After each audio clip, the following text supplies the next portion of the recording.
Est-ce que nous tous, où nous sommes là, nous avons même conscience du réchauffement climatique? Et pourtant, on constate que les saisons ne durent même plus comme avant. Chaque saison, Port-Gentil vit le même cauchemar. Des quartiers entiers qui se noient. Mais ça s'inonde de plus en plus. C'est vrai que l'absence de drainage efficace peut accentuer ces inondations, mais la vraie menace vient du réchauffement climatique et la montée des eaux. Parlons-en maintenant.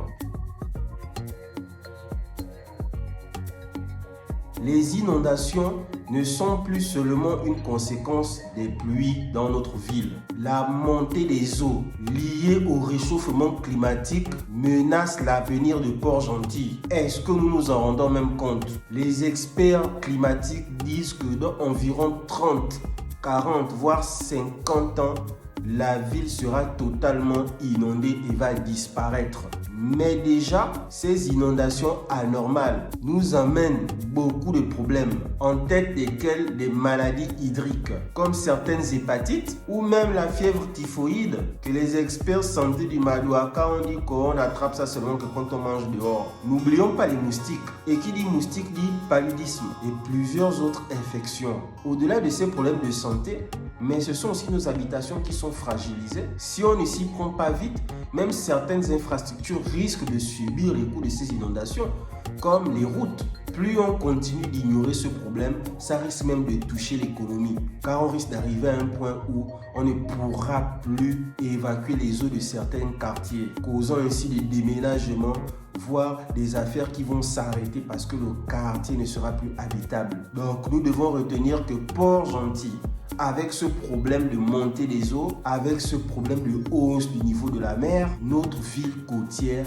est la première menacée. Mais comment lutter? Il faut d'abord que les autorités locales puissent prendre conscience de cet état. Il faut d'abord que les autorités locales puissent prendre conscience de ce danger. Jusqu'à présent, seules les autorités nationales organisent souvent des séminaires d'information à l'attention des autorités, des communautés locales. Mais malheureusement, ça ne nous intéresse pas. Pourquoi? Parce que nos élus locaux ne nous en parlent tout simplement pas. Cette prise de conscience est importante. Il faut aussi investir dans un meilleur système de drainage. Cela permettra de limiter les effets dans le temps. On peut aussi faire comme cela se fait dans certains pays dans le monde, créer des digues et des protections côtières. À l'exemple des Pays-Bas qui ont bien pris conscience de ça depuis des années et ils se sont déjà organisés parce que comme nous, ils sont en première ligne de cette menace. Et si la menace est grandissante, il ne faut pas qu'on hésite déjà à commencer à reloger les familles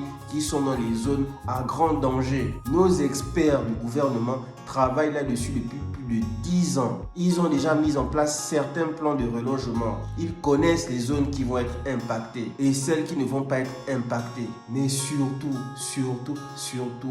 nous, population, nous devons être impliqués. Impliqués dans quoi? Dans des projets de protection de l'environnement. Et cela passe aussi par l'implication des hommes politiques. Il n'est plus question dans notre ville de mettre aux affaires des élus qui ne se préoccupent pas de notre environnement. On est en 2025, il faut que ça change. La seule chose à retenir dans cette histoire, c'est que nous devons agir maintenant.